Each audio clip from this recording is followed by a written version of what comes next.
There is an interesting research which says that people log into social media, people log into Instagram, people log into stuff online and all that every day. They wake up with their past memories and they log in and they're carrying that past in their head and they log in and use the internet or online games and everything as an excuse and stuff. And the moment you take away the phone, you take away the games, you take away whatever they're used to, they start getting angry and upset because they're disconnected and their dependency is actually on those gadgets to feel good and great. Okay, so in addition to practicing mindfulness, there is an important tool which is known as mindfulness, working on your ikigai, which is a state of alertness. So if you're alert, you watch your thoughts calmly and non-judgmental, in a non-judgmental manner, and you are aware of the feeling and the sensations. You know what's going on in your head, you know what's going on in your mind, but you're not doing anything about it because you're living in the here and the now and stuff. As strange as it may seem, we find ourselves rushing around, dealing with us, being deafened by the noise around us, which often leads to thoughts of other people taking the space in our head and distracting us from our ultimate goal or our actual good behavior and stuff. So, if we are constantly running on, I'd use this term autopilot, when we are used to things only the way we've been doing for so many years, we are stuck in an autopilot mode, which means that if we ask you to change something in your environment or something in your habits, something in your routine and stuff, you're not going to be very comfortable about it. So I usually say this, and I'm still reminding people, be like children, they're flexible. Children are flexible. This whole thing about discipline and routine is hell bent in them and stuff. And after a few years, it plays a havoc because they only know those three, four things, or they only know those four, five things, and those are the habits which are driving their future as per their parents and stuff. But in today's world, lifestyle has changed. Working habits have changed. Technology is coming and stuff. The level of everything is changed. So sometimes you have to let go of those habits and discipline and stuff and get into the flexibility mode and stuff. So training yourself to live in the moment is where you are kind of being happy in the moment. As Mother Teresa said, each moment is all we need. We need not be focused on more. And if you have found your ikigai, you're going to be using your five senses to focus on what's in front of you, leaving everything aside and making your passion or your curiosity work in the immediate environment and universe where you are presently living. So there was an author, Osho, if you know Osho meditation and stuff. He was very popular for the hippie culture and everything. So Master Osho also said this, that it is to not give up on yourself. A life where you have no goals and abandoning hope is something which is not going to get you results and stuff. So I think this is a separate outlook altogether. But what's important and easy is be mindful, be aware of what's going on. Somebody else's narrative, somebody else's voices, somebody else's music, somebody else's thought, somebody else's behavior plays in your mind. But the point is that you take control of it and you do not lose it on other people and stuff. So when we are rushing around and we are kind of doing too many things, we tend to throw it on people. An example is, a few days back, I was going somewhere to get one of my gadgets repaired, and I came out and I was looking for a parking, and I saw this gentleman park his car and go, and I just asked him, "Excuse me, are we allowed to park here?" So he looked at me and he said, "I really don't know if this is a parking or not, but I'm just parking."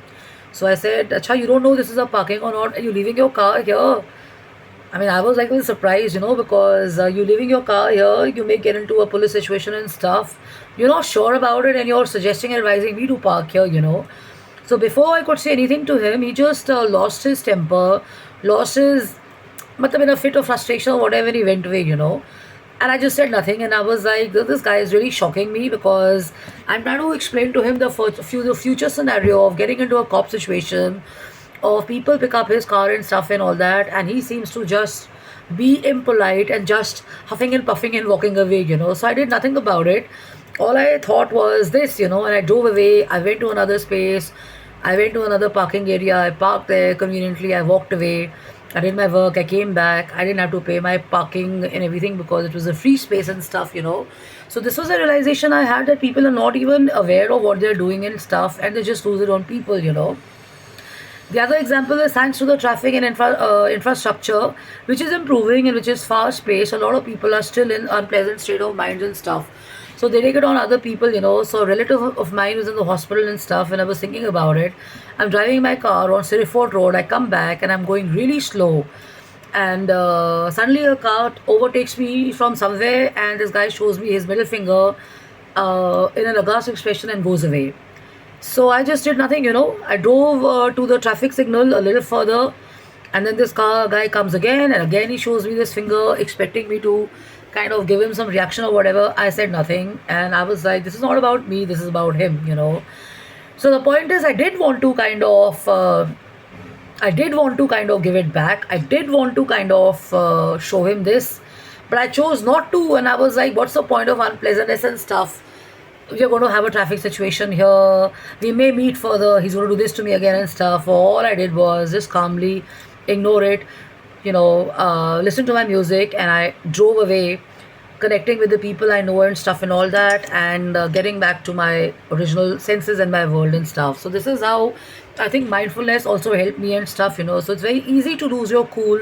It's very easy to lose your temper, but being a human being, it's important to understand that somebody else's behavior or regular conversations you had with people and stuff in your office, with relatives, with family, with friends, just because they behave in a certain manner doesn't mean you're going to include that as a part of your own behaviors and stuff. So that's why they say surround yourself with good people and quality people, maybe even better, because as you're around people who are behaving better than you, or who at least look better, and they exhibit better conducts and stuff, you start kind of relating with that, and your life starts changing from the unnecessary and the shit that you're used to and stuff. So this is also a part of mindfulness and stuff. So try training yourself to be in the present. Try being selective about the people and the culture and everything. You may have had a journey. I mean, everybody has a journey. People are different in college, people are different in school, people are different in marriages, people are different in corporate, people are different in agencies, people are different in gyms, people are different everywhere. But the point is, yes, you're carrying an experience, good and bad experiences and stuff, but the choice is yours. So if you've been used to bad, it doesn't mean that you want to attract more of bad. You start looking at better people, and you start being around them and stuff, and that's how your own behavior and everything about you starts getting better. So this is actually about self-work, self-training, and being mindful and stuff. And trust me and believe me, it works. Okay. So love it, luck and take, and have fun and have a blast. And now with the rains and everything, try and get some more. Greenery and stuff. I went for a walk and I picked up some nice plants and stuff, and money plants and all that. So spend your time also in Ikigai, which is nature, because that helps you connect with a lot. That helps you kind of go back to your own sacred space of centering and stuff, and definitely it shifts your focus from whatever you're doing or whatever environment you're in and stuff. All that, all right. And if you're not able to go into a good environment and stuff, get nature on your table, get nature on your desk, get nature as a part of your wallpapers, get nature in the clothes you wear and stuff, and enjoy. So love and luck and take care and have fun and have a blast, and enjoy yourself, have fun and train yourself to be in the present moment. And something or the other does go wrong on the street and stuff, so it's okay if you're compelled or forced to kind of behave the way people do, because certain schools tell you to be calm and non-reactive and stuff, but it doesn't work like that all the time. Okay. So love and luck and take care, have fun, have a blast, enjoy. I'm on jkapani@gmail.com, Justine Kapani office at gmail.com, and justinekapani.im at gmail.com. So love and luck and take care, have fun and have a blast. Bye bye, cheers. Yes, sorry, I think I kind of forgot this. So this is 1, 2, cha cha cha, 3, 4, cha cha cha.